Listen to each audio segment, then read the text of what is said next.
Well, thank you guys so much for joining me for what I'm sure is going to be a very interesting conversation about where indexing is heading next.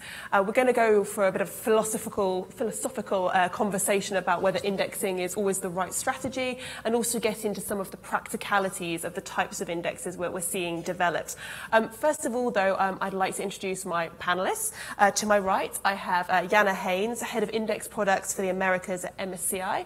Jana's been with MSCI for more than a decade and is responsible for managing and growing benchmark products around the region. To her right, we have Jeff McCarthy, the CEO of ETFs at BNY Mellon. Jeff joined BNY from NASDAQ, where he headed ETP listings and trading. He now focuses on driving growth in BNY's ETF business. And to his right, we have Stephen Clarke, the president of NextShares Solutions, a part of Eaton Vance. Stephen joined Eaton Vance in 2011 and is now responsible for leading the development of NextShares, a type of actively managed, non-transparent fund that trades off its net asset value. So thank you guys very much for joining me. As I said, we're going to get philosophical. We had a paper out a couple of weeks ago from the Federal Reserve which pointed to a few interesting critiques of indexing and passive investing more generally. They found that whilst liquidity wasn't necessarily a concern with the rise of passive, they did see some signs that concentration could be an issue and also volatility. However, my favourite critique of passive investing comes from a couple of years ago, where Sanford Bernstein actually came out with a report describing passive investing and the growth there as being worse for investing than Marxism. So I wanted to address that criticism head on and come to Jana, who I know actually grew up in a Soviet country. So I thought you'd be a great person to talk about this. Where does all this criticism stem from, and how do you guys counter claims about that? Great, thank you, and thank you for having me here on the panel. Full disclosure, I did grow up in a communist country, and I can firsthand confirm that indexing is not worse than Marxism. So maybe we take a step back and take a quick look at how indexes developed and how we actually came to where we are today. Initially, indexes, especially equity index benchmarks, were developed to be a crude and sort of a rough estimate on where the economy is in any given country and what is a proxy for the stock market. So a century ago, right, you had 30 stocks in the U.S. and that was kind of the economy of the United States, the largest companies. Today, fast forward, the use cases for indexes are really varied. So, for example, not only indexes represent benchmarks for certain asset classes, they're being used as proxies for asset classes in research models. They're being used as sort of independent valuation models for various strategies. They're being used as a foundation for many active strategies where our active clients start with an investment universe that's already clean, that has the right data, the right corporate actions, and actually represents an exposure that they want to base their active investment strategy on. Just a factoid today, MSCI calculates about 200,000 indexes every day. It seems inconceivable that all these indexes are actually being used for a single purpose. And so if you then take the next step in the logical evolution, going from benchmarks to today, where a lot of the indexes basically provide blueprints for ETFs or for passive mutual funds or other investment financial products, the breadth of indexes that are out there and the way you can slice and dice various exposures really give investors the opportunity to up their game in terms of portfolio construction, right? So the impact of indexing has been really extremely positive from that sense that it not only brought some standardization to the market, which is hugely positive to just about any class of investors, but it also brought transparency. So know your exposure. And just to maybe pick on one of the charts that we saw a little earlier for EM and IMG, understanding what's in the index and understanding what's in the index exposure makes all the difference. The fact that IMG includes a long tail of emerging market small cap companies, you know, is significant beyond the fee level differential between the two indexes. Do your clients want to own the more volatile segment of small cap emerging markets that are sensitive to interest rates beyond the large cap conglomerates and so on? So understanding the specifics is really, really important. So Jana obviously touched on a number of points there, Jeff, but I want to come to you to sort of get a better sense of sort of what's been really driving this move into passive. Obviously, for people to come into passive, most of them are fleeing active. What's been kind of the real reason that's been pushing people to look at indexing? Yeah, so I do want to just comment that I agree Sure. in what you said about indexing being a blueprint for investors and access, I think is a key point. Because oftentimes indexing is linked to ETF, right, is the vehicle which is being used as part of an asset allocation model. But it is important to say that indexing is also applied as the benchmark and blueprint to, separately managed accounts, institutional accounts. And within that, that's not necessarily have some of the same discussions of risks when it comes to ETFs that is kind of written about. But going back to your question, I mean, the evolution of indexing really has, in some aspect, driven the usage of passive products and wrappers. And I will consider an ETF really that passive wrapper or a vehicle to access a strategy. Now, I think, over the last decade, we've had a bull market, an extended bull market, and that has definitely contributed to, right, the use of index-linked products, especially when you look at active managers compared to passive over the last 10 years, 2007 to 2017, and what percent of active managers did not outperform their benchmark, right? And I think it's around 85% when you look at the large cap space, about 90% when you look at the small cap space. That, in conjunction with just price concessions, right, compression and fees, have really highlighted, cost to investors to achieve asset allocation and how are they going to meet their objective needs. And the evolution of indices, as well as structured products that are benchmarked to that, has allowed for access to all types of asset classes at a lower cost to investors. And I think the combination of that really has significantly driven to the flows into the passive market. So that's a great sort of segue into Stephen. You guys, obviously, Eaton Vance has a very large active business, NextShares, active kind of products. Jeff mentioned that there's been a big bull market for the last decade or so. Like, when you look at kind of the risks that indexing poses to the market, I mean, do you see signs with passive having grown so far that there could be pressure during a sell-off, sort of everybody rushing for exit at the same time? Is that a risk, do you think, from an active perspective? Well, I think definitely there's anytime there's a market disruption, there's liquidity pressure, and people run from the exits, whether it tends to be from active or from passive. And in the interest of full disclosure, our parent company, Eaton Vance, has a sizable active business, but also a sizable passive business as well. And we see places for both approaches in any portfolio. But maybe commenting a little bit on the growth of indexing, and what we do at NextShares is we look to bring the performance advantages and tax efficiencies of ETFs to active strategies to allow active strategies to compete more effectively with passive strategies offered in ETFs. And I think it's impossible to look at the explosive growth of passive without looking at the role of the ETF in that. And part of that, I think everyone in this room has a view or views on why passive and ETFs have been so successful in gathering assets.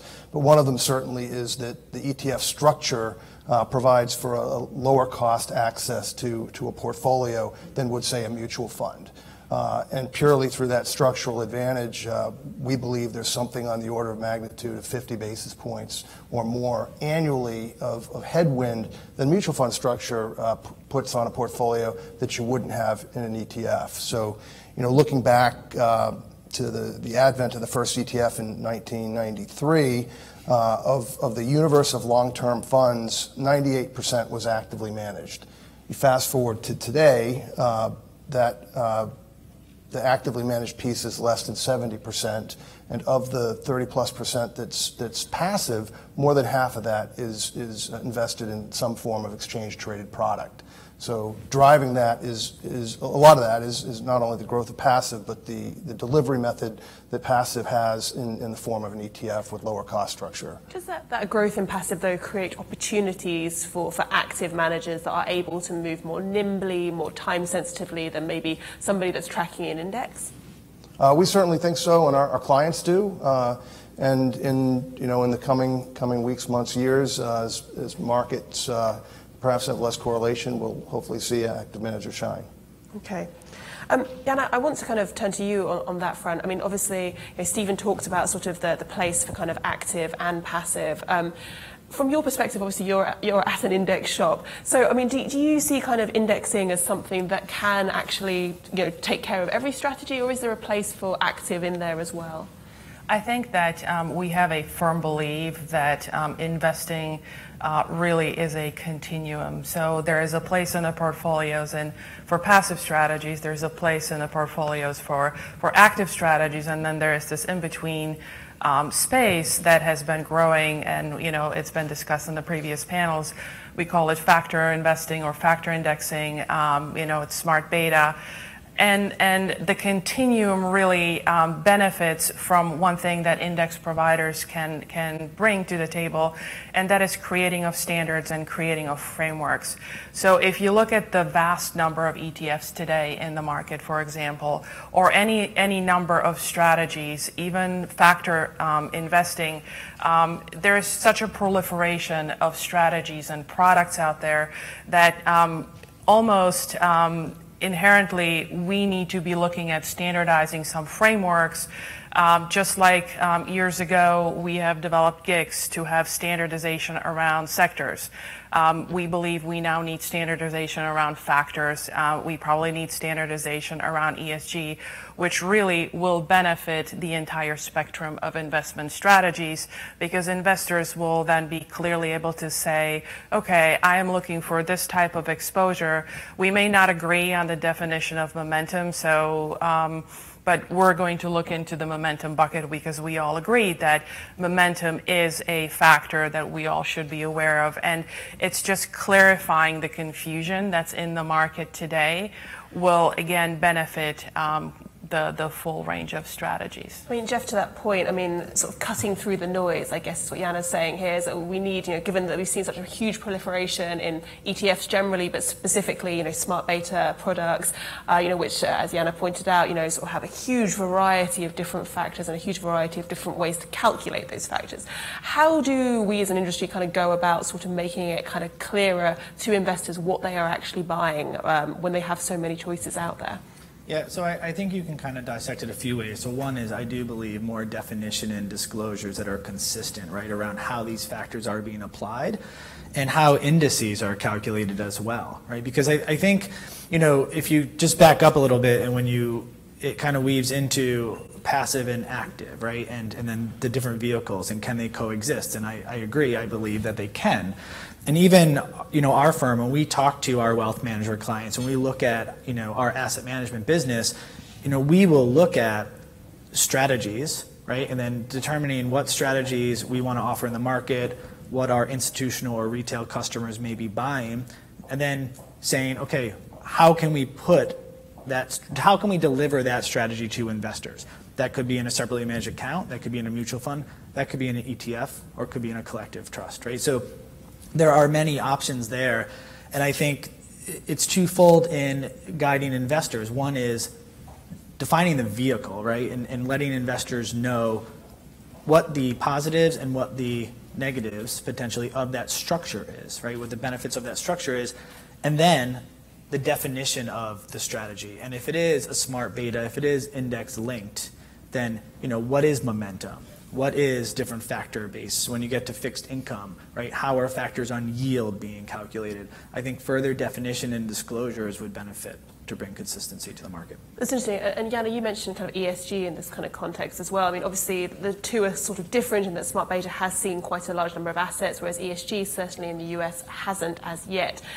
What kind of lessons do you think there are that could be taken from Europe, where, as Bjorn was saying on the previous panel, we've seen more of a kind of proliferation of ESG?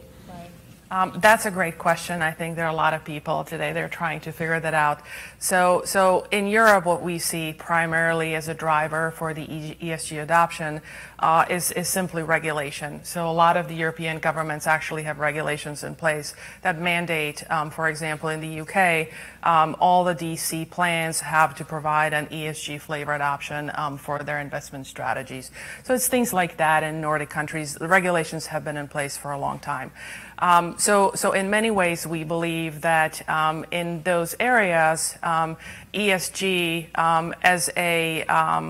as a portfolio tilt or a portfolio consideration when investment strategies are being built could potentially replace a lot of the current market cap strategies in those instances. But more broadly, if we again step back around what ESG is today, ESG is simply good fundamental analysis. ESG suffers a little bit from a PR problem in the United States, I think. When you think about how we, for example, build ESG indexes, we have 220 analysts that scour all the standard quarterly and annual reports and are looking for relevant disclosures for specific terms and items that impact a specific industry, specific sector.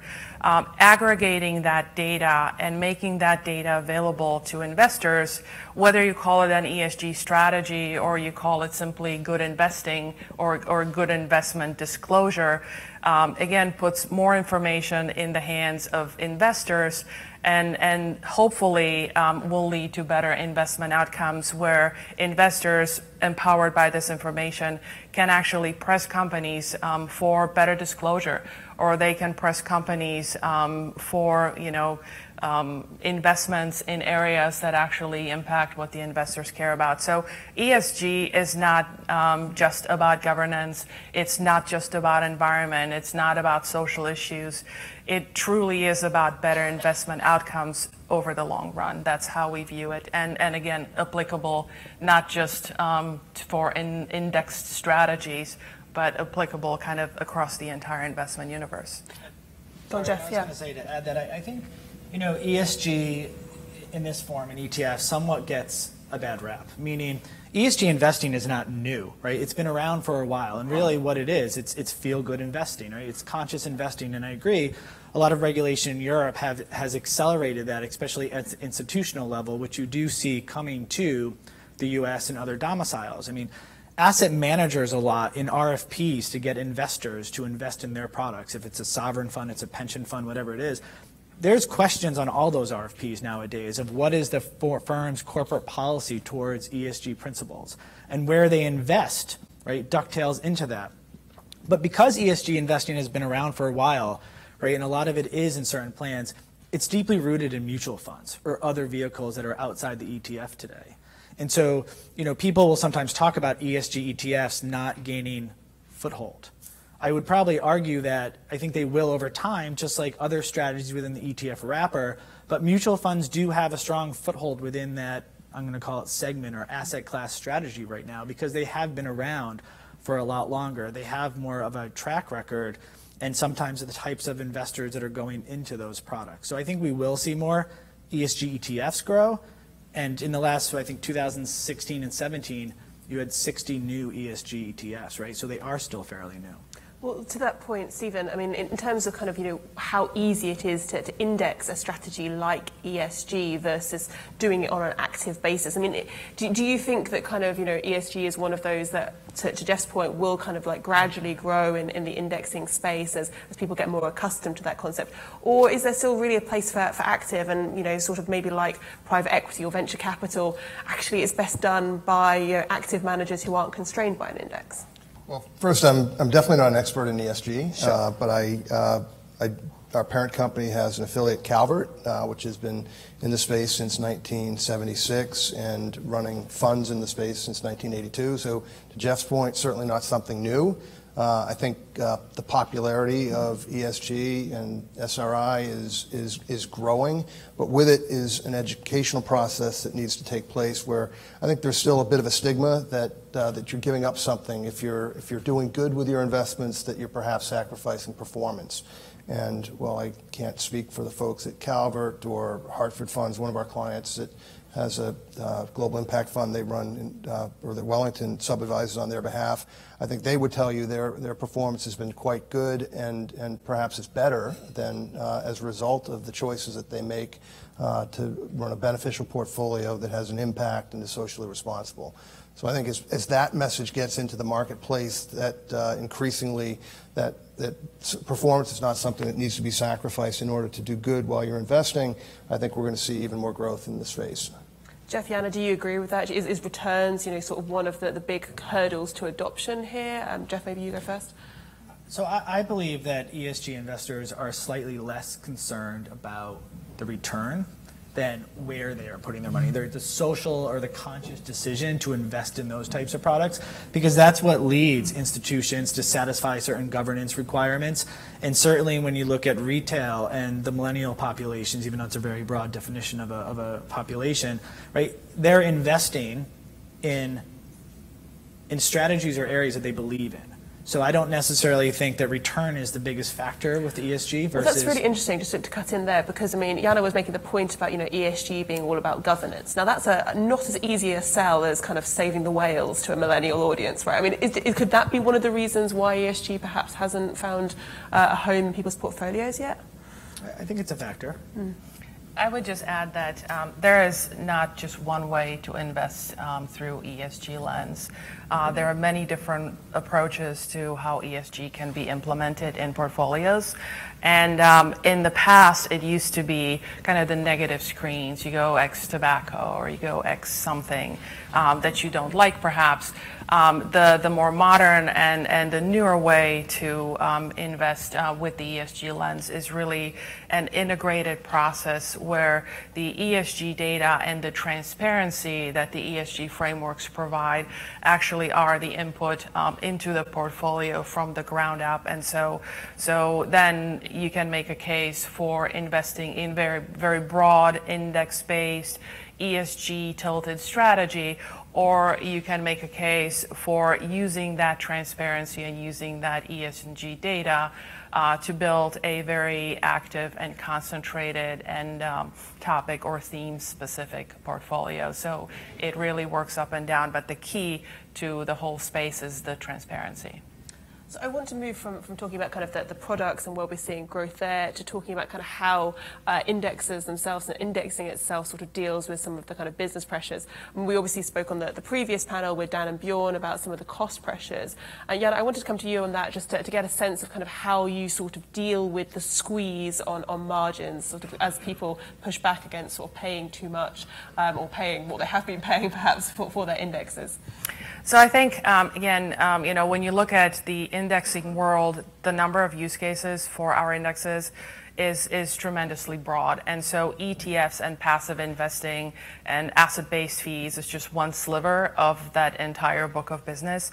We clearly work with our clients who also have very different client segments that they go to and types of wrappers and so on. So that doesn't make the issue go away, but it just kind of shows you that there are multiple different ways where we're in the market, where we're providing value add to our clients. The second important point, I think, is to really understand the issues where you have fees and ETFs coming down to near zero or zero potentially. The cost of the product becomes a lot less important than what type of exposure you're actually getting in the index. What's in the index is critically important to the performance of the strategy. Whether you're paying 3 basis points or 5 basis points or 7 basis points over the long run, if you have the wrong investment strategy, is immaterial. And so as an index provider, what we try to do is really provide tremendous value add to our clients who, when you think about the razor thin margins on an ETF that charges 5 basis points, any kind of error that would come through an index that the ETF provider has to fix, it costs them money. So we aim to be literally 99.9% accurate in all of our data. And so, bringing in innovation in data management, bringing in innovation in quality, is something where, on the very low end of the margin spectrum, we believe we provide tremendous value to our clients. Jeff, what does kind of that innovation look like on the data side? I mean, should we be expecting to see robots making our indexes or funds? Like, how do you kind of see sort of the evolution, I guess, of the actual process of indexing happen? Yeah, so if there aren't already robots doing indices somewhere, I think you will see that, right? I mean, to a degree. I mean, actually not on the index side, but we use robotics to do analysis within our firm, right, on various things across our business, and have built kind of AI robots to do that and take out, some of the costs that was associated with doing things differently. I think that, technology and innovation will just continuously aid on lowering the costs within the financial services market, which does get to the end investor. But I do just want to say that I think that when you look, I think making sure the data is correct, right, and the philosophy between how the index provider is managing and disclosing the positions is very important, right? Because an error can have a cost that's necessarily maybe not upfront, because it only happens if there's an error, right?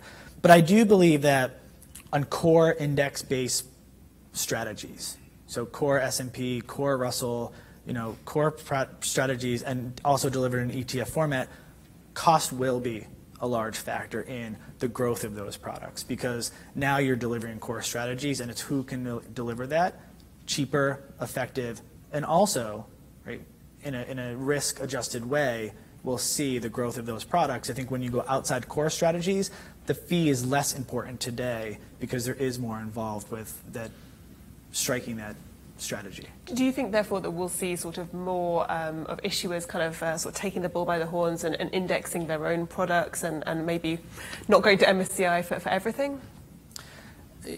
I'm not sure. I think that phenomena, it's a balance between that, but I also think that if we talk about some level of consistency in the market, disclosures, investor protection, I think there is merit to discuss having an index provider that's separate than the issuer, right? Or at least having walls of separation which exist today, if it's the calculation, if it's the methodology, and who's doing what, to have a set of checks and balances. Interesting.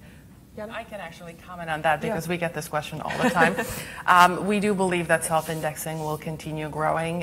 When we think about what's the role of our clients, it's to create portfolios. And again, it's very, very likely that they will continue creating portfolios. And with the rise of indexing, they have the incentive to take successful active strategies and translate them into rules-based strategies which can be wrapped as an index and, again, put out in any kind of product wrapper that suits that purpose. And so we believe that self-indexing will continue marching forward, and we also believe that those are also the clients that we will continue working with very closely to provide them with the ingredients that will then help them create a better rules-based portfolio, because the ingredients that go into those strategies, what kind of universe you built the strategy on, do you have clean data, do you have standard approach to country exposures or sector exposures or factor exposures, you put all that together in again, transparent way that can in turn help clients who want to self-index, who have track record in those strategies. And just to finish up, Stephen, I wanted to come to you because obviously NextShares has a slightly different kind of way of looking at indexing and active, mostly kind of active kind of managers with real pedigree and an interesting kind of structure there. I mean, can you just give us a sense of kind of the regulatory environment that kind of NextShares sort of operates on, and kind of how that might encourage or delay its sort of growth going forward? Sure. So NextShares were approved about 3 years ago by the SEC through a elective rulemaking process that is intentionally thorough. It's a long journey. The SEC is very thoughtful and deliberate in considering these things. There are so NextShares were the first actively managed product that's Our exchange trade product is fully compatible with active management. There are a number of other proposals before the SEC that are trying to do the same thing, to bring the lower costs and tax efficiencies of ETFs to active strategies in a way that protects confidential portfolio trading information. And they are at various points in working their way through that process. I can't speak to the likelihood or the timing of potential approval for any of those, but there are a number of firms that people in this room would know pretty well that are working to do that, because there are sizable advantages to an exchange trade product for an active manager. Right, and it's an alternative to the going down the indexing route that we've obviously been talking mostly about, right? That's right. Unfortunately, that's all we have time for today. We'll be around for the networking session next, so if there's anything you particularly want to get to the bottom of, please do come and grab us. But for now, I'd like to thank my panelists very much and ask you guys to thank them with me.